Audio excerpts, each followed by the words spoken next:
ہمارے چینل کو سبسکرائب کریں اور بیل آئیکن کو دبائیں۔ مہاراجہ رنجیت سنگھ 1780 میں گوجرانوالہ میں پیدا ہوئے۔ انہوں نے پنجاب کو متحد رکھا اور شیر پنجاب کے نام سے جانے جاتے رہے۔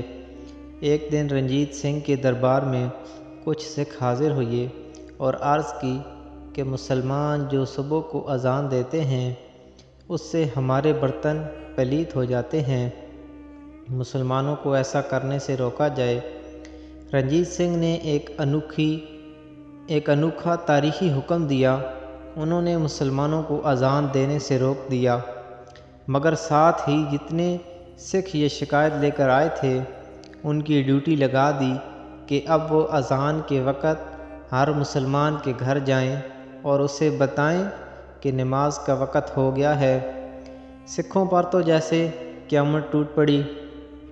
روزانہ ان کو مشقت کرنی پڑتی۔ نمازیوں کی تعداد بھی مساجد میں بڑھنا شروع ہو گئی۔